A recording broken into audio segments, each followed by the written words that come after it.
अस्सलाम वालेकुम। In this video we are going to talk about Krebs cycle. Krebs cycle के 3 नाम होते हैं। इसको सिट्रिक एसिड साइकिल भी कहा जाता है क्योंकि इसके अंदर सिट्रेट प्रोडक्ट होता है। TCA साइकिल इसलिए कहा जाता है क्योंकि इसके अंदर 3 कार्बोजाइल ग्रुप होते हैं सिट्रेट के। It is the second step of cellular respiration क्योंकि जो फर्स्ट स्टेप होता है मैंने उसमें बताया था ग्लाइकोलिसिस का होता है, जिसके अंदर सेलुलर रेस्पिरेशन के ग्लूकोज ब्रेक डाउन होता है इनटू पायरुवेट, और पायरुवेट के at the end 2 molecules produce होते हैं विद 2 ATP एंड NADH। अब होता क्या है कि पायरुवेट प्रेजेंट होता है इन साइटोप्लाज्म और pyruvate further more break down होता है इनटू 2 एसिटाइल कोएंजाइम A। अब ये 2 acetyl coenzyme A further more जाते हैं माइटोकॉन्ड्रिया के अंदर और माइटोकॉन्ड्रिया के अंदर ऑक्सैलोएसीटेट के साथ मिलकर बनाते हैं सिट्रेट। ऑक्सैलोएसीटेट जो होता है वो पहले से ही प्रेजेंट होता है इनटू द माइटोकॉन्ड्रिया। तो ये बेसिकली से Krebs साइकिल जो है वो रन करती है। अब डिफरेंस क्या होता है कि जो ग्लाइकोलिसिस का जो फर्स्ट स्टेप होता है सेलुलर रेस्पिरेशन का वो एरोबिकली भी हो रहा होता है और एनारोबिकली भी हो रहा होता है, बट जो हमारा Krebs साइकिल होता है second step of cellular respiration और सिर्फ एरोबिकली होता है, ऑक्सीजन की प्रेजेंस में होता है। अगर ऑक्सीजन है तो हमारे पास ये साइकिल रन करती है, बट अगर नहीं है तो हमारे पास ये साइकिल रन नहीं करेगी। देन हमारे पास फॉर्मेशन में क्या हो रहा होता है, यही है कि ग्लूकोज जो है वो 2 पायरुवेट में कन्वर्ट होता है जिसको हम ग्लाइकोलिसिस कहते हैं, और यही 2 पायरुवेट जो है मैंने पीछे बताया था कि ग्लूकोज की दोबारा से फॉर्मेशन करा सकता है जिसको ग्लूकोनियोजेनेसिस कहते हैं। और ये 2 पायरुवेट जो है जब 2 एसिटाइल कोएंजाइम A में कन्वर्ट होगा तो हमारे पास क्या होगा, एक कार्बन डाइऑक्साइड रिमूव होती है। तो कार्बन डाइऑक्साइड मेन जो है हमारे पास क्या है, प्रोडक्ट है, वेस्ट प्रोडक्ट है जो कि रिमूव हो रहा होता है इन द Krebs साइकिल जब 2 पायरुवेट जो है वो 2 एसिटाइल कोएंजाइम A में कन्वर्ट हो रहा होता है। अब 2 पायरुवेट जब 2 एसिटाइल कोएंजाइम A में कन्वर्ट हो रहा है तो कोएंजाइम A जो है वो इसके अंदर ऐड हो रहा होता है, और जो हमारे पास 2 NADH है वो 2 NAD जो है वो 2 NADH में कन्वर्ट हो रहा है।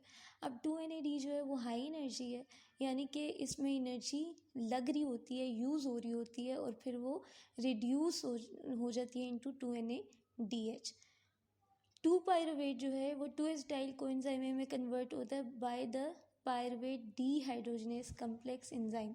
कम्प्लेक्स क्यों है, क्योंकि ये मल्टी कम्प्लेक्स है, इसमें मल्टीपल एंजाइम्स जो हैं वो यूज़ होते हैं। अब अगर ऐसा होता है कि ये जो एंजाइम है जो कि पायरुवेट को 2 एसिटाइल कोएंजाइम A में कन्वर्ट कर रहा है, इसकी अगर डिफिशिएंसी हो जाएगी तो फिर क्या होगा। अगर ये पायरुवेट को 2 एसिटाइल कोएंजाइम A में कन्वर्ट करता है तो इसकी डिफिशिएंसी से क्या होगा कि पायरुवेट 2 एसिटाइल कोएंजाइम A में कन्वर्ट नहीं हो सकेगा, तो पायरुवेट जो है वो लैक्टिक एसिड में या लैक्टेट के अंदर कन्वर्ट होता रहेगा, और उसकी वजह से क्या होगी, लैक्टिक एसिडोसिस होगी, यानी कि लैक्टेट की एक्यूमुलेशन होना शुरू हो जाएगी, जिसकी वजह से डिफरेंट जो है हमारे पास क्या होते हैं, ब्रेन डिसऑर्डर्स होना शुरू होते हैं। और दूसरा फर्दर मोर क्या होता है कि जो Krebs साइकिल होती है वो रन नहीं कर पाती, क्योंकि Krebs साइकिल तभी रन कर पाएगी जब पायरुवेट से 2 एसिटाइल कोएंजाइम A बनेगा। 2 एसिटाइल कोएंजाइम A बनता है, वो माइटोकॉन्ड्रिया में जाता है और फिर उसके बाद ऑक्सैलोएसीटेट के साथ मिलके फिर वो सिट्रेट बनाता है। तो सिट्रेट हमारे पास मेन प्रोडक्ट है Krebs साइकिल का, और उसी के थ्रू पे सिट्रेट के थ्रू फर्दर मोर जो है हमारे पास Krebs साइकिल रन करती है। And without pyruvate dehydrogenase enzyme ये Krebs साइकिल जो है वो रन नहीं कर पाएगी। तो पायरुवेट डिहाइड्रोजनेज जो है एंजाइम बहुत ज़्यादा इम्पोर्टेंट होता है।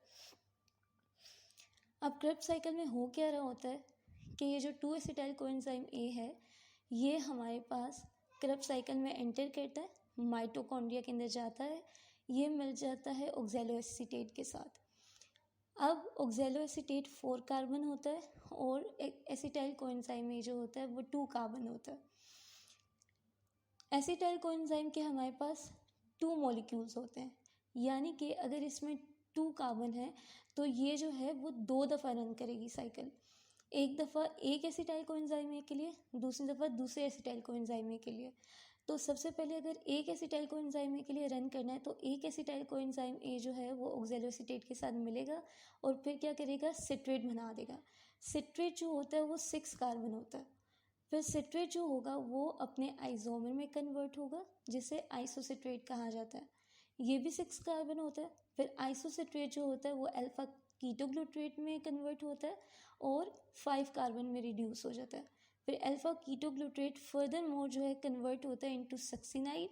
अब सक्सिनाइल जो कोएंजाइम ए है वो कन्वर्ट हो जाता है इनटू सक्सिनेट और कन्वर्ट हो जाता है 4 कार्बन में। अब ये जो सक्सिनेट होगा ये फिर फ्यूमरेट में कन्वर्ट होगा और फ्यूमरेट जो होगा ये मेलेट में कन्वर्ट होगा।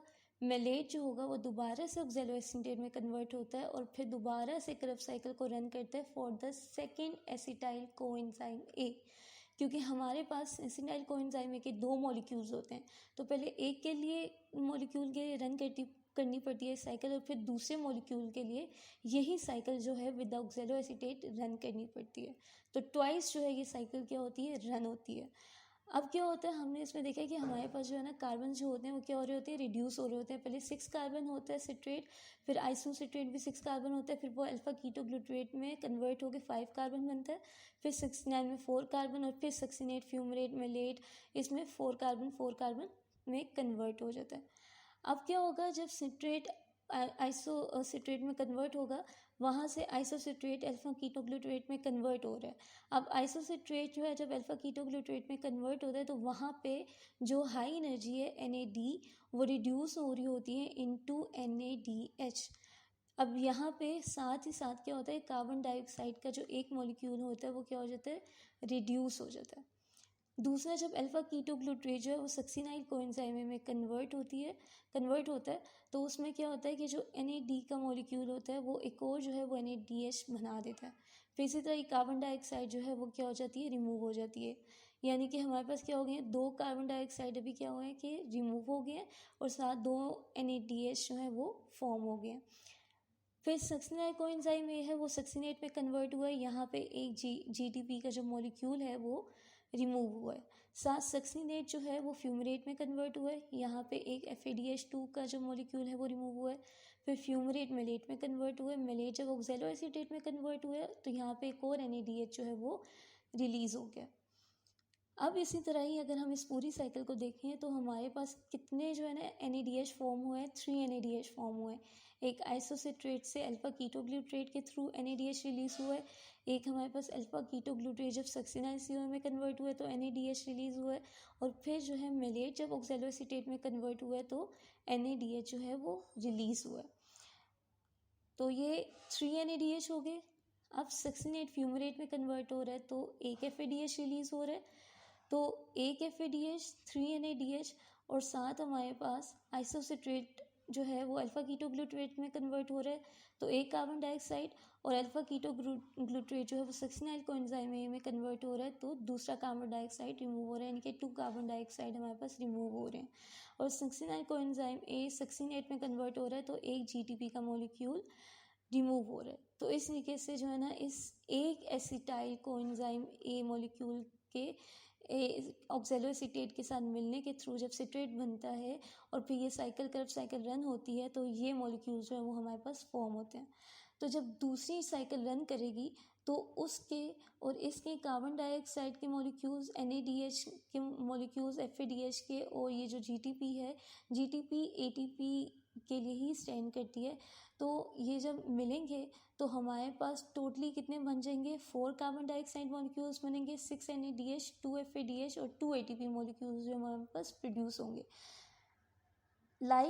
अगर हमारे पास जो है पहली साइकिल में 2 कार्बन डाइऑक्साइड प्रोड्यूस हो रहे हैं तो दूसरी में क्या होंगे कि 2 कार्बन डाइऑक्साइड उसमें भी प्रोड्यूस होंगे, तो 2 + 2 4 हो गए। पहली में 3 NADH प्रोड्यूस हो रहे हैं तो तीसरी में भी 3 NADH प्रोड्यूस होंगे, तो 3 + 3 6 हो जाएंगे।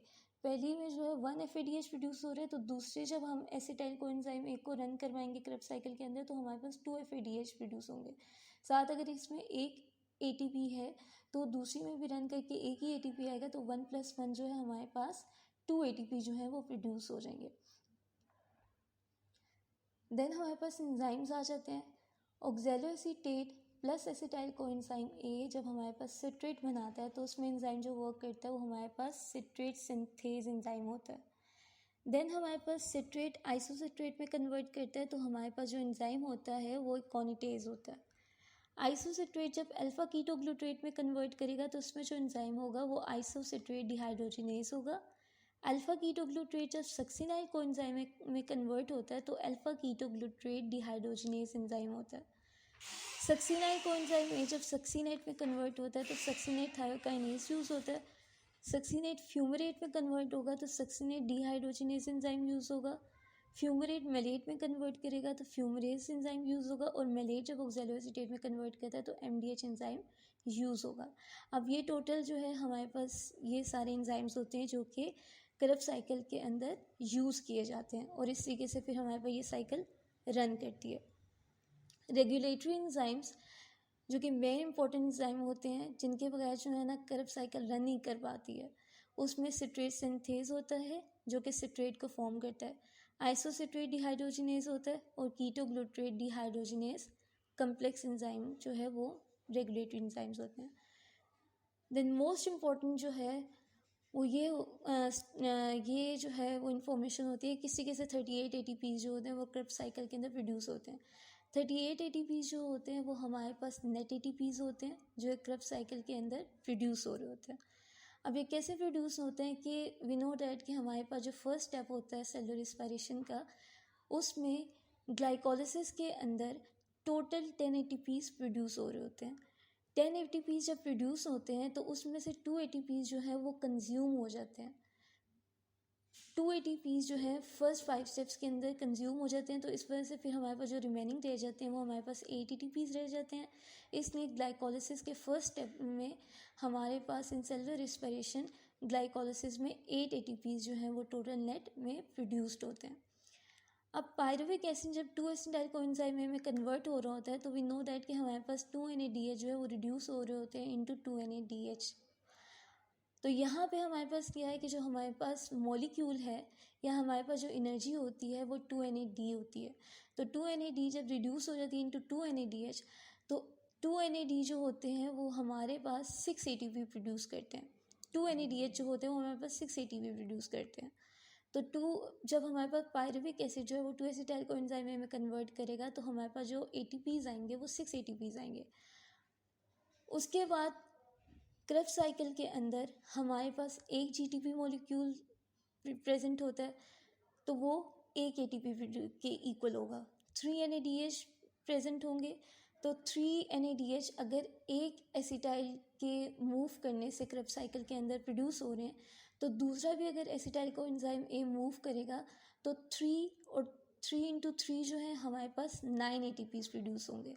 इसी तरह अगर एक एसिटाइल कोएंजाइम A जो है वो FADH प्रोड्यूस कर रहा है क्रब साइकिल के अंदर, तो दूसरा जब एसिटाइल कोएंजाइम A का मॉलिक्यूल जो है वो क्रब साइकिल के अंदर रन करेगा तो वो हमारे पास एक FADH मॉलिक्यूल बनाएगा। तो फिर हमारे पास कितने हो जाएंगे 2 ATPs जो है वो प्रोड्यूस हो जाएंगे। अब यहाँ पे हमारे पास क्या होगा जब हम 1, 9 और 2 को प्लस करेंगे तो हमारे पास 12 ATPs जो है वो हमारे पास प्रोड्यूस होंगे। एज 2 एसिटाइल कोएंजाइम A है तो जब एक हमारे पास जो एसिटाइल कोएंजाइम A है वो 12 ATPs प्रोड्यूस कर रहा है तो दूसरा भी 12 ATPs प्रोड्यूस करेगा। तो 12 + 12 जो है हमारे पास 24 ATPs जो है वो प्रोड्यूस हो जाएंगे। अब अगर हम ओवरऑल जो है सेलुलर रिस्पायरेशन में ग्लाइकोलिसिस क्रब साइकिल और पायरुविक एसिड जो है जब 2 एसिटाइल कोएंजाइम में कन्वर्ट हो रहा है इन सब ATPs को देखें तो ग्लाइकोलिसिस में 8 ATPs थे, पायरुविक में 6 ATPs थे जब वो 2 एसिटाइल कोएंजाइम में कन्वर्ट कर रहा था। क्रब साइकिल में 24 ATPs हैं। 24 ATPs कैसे जो 2 एसिटाइल कोएंजाइम के रन करने से यानी कि ट्वाइस रन करने से हमें गेन हुए हैं वो 24 ATPs हैं। तो नेट ATPs 24 प्रोड्यूस होंगे क्योंकि जब 2 एसिटाइल कोएंजाइम A के दोनों मॉलिक्यूल्स रन करेंगे क्रब साइकिल के अंदर तो वो हमारे पास नेट ATP है। तो एक एसिटाइल कोएंजाइम A के रन करने से जो है ना वो हमारे पास नेट ATP नहीं आता। तो 8 + 6 + 24 वो हमारे पास मिलके 38 ATPs बनाता है जो कि नेट ATPs होते हैं इन दी क्रब साइकिल।